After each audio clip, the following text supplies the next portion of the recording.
Hey everybody, this is Brian and welcome to the 28th Qt tutorial with C++, and we're going to dive a little deeper into not just Qt but computers themselves. And today we're going to be covering threads, and this has been requested by a few people, and yes, we are finally here. So let's just dive right in, go File, New Project, and let's make a console application. Call it My Thread, wherever you normally put your projects,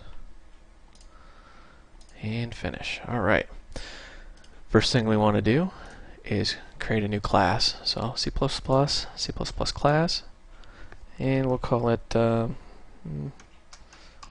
My Thread. And we're just going to leave out any of the other information because I want to explain this as we go. So just hit finish. And then we've got the MyThread class. Let's add our includes. Oops. Include Qt core. Alright. And now we want to actually public QThread. And what we're doing is we're taking this class and we're inheriting QThread. And QThread has a public function called run.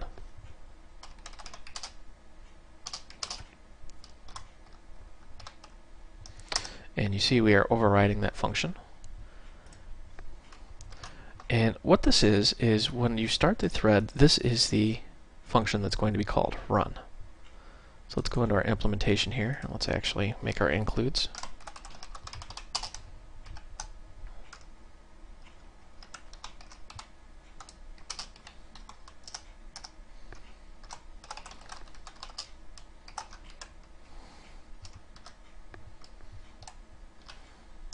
We're going to include Qdebug, and let's say void,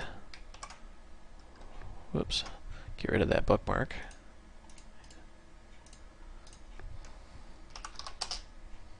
my thread, and run.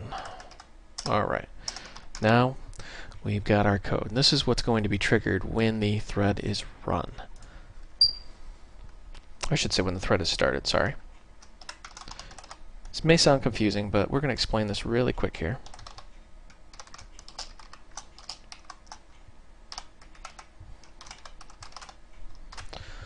Alright, let's flip into our main, and we are going to include that class.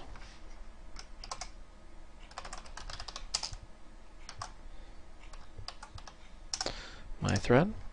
Alright, and we will say my thread, mthread. Now that we have an instance of that thread, we need to start that thread. So we'll say mthread start. And you see there is a priority, and you can inherit priority. And we're going to go over priority in a little bit here, but for now, just do mthread start. Compile and run. And you see it says running, so it did exactly what we wanted it to do. Now, as you guessed, it gets a little more complex than that. We need to explain a few things here. So I'll start Task Manager. If you're on Windows, this is probably pretty familiar. Here are the processes. Every application is a process, and every process can have multiple threads, and you see that each process is using a certain amount of memory. Well, each thread, as you guess, uses a certain amount of memory. And you can take these and you can set the priority. Real-time, high, above, low, blah, blah, blah. Basically what you're doing is saying that the CPU is going through and it's giving each one of these processes a slice of time to work with. If you increase the priority, you're saying, okay, you get a bigger chunk of the available time. That's really all it is. And if you're sitting here going, well, that seemed incredibly simple. Well, you're right. Qt makes it incredibly simple to work with threads. It's very easy. You simply create a class, inherit from QThread, and you override the run function, and then you can do anything you want to do.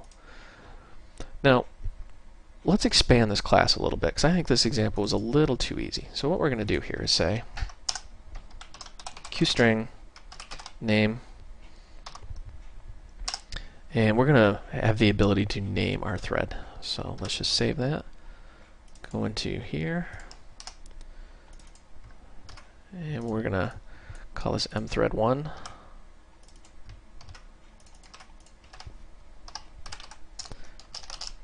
And we'll say mthread1. That way it now has a name. And we're going to make a couple of these.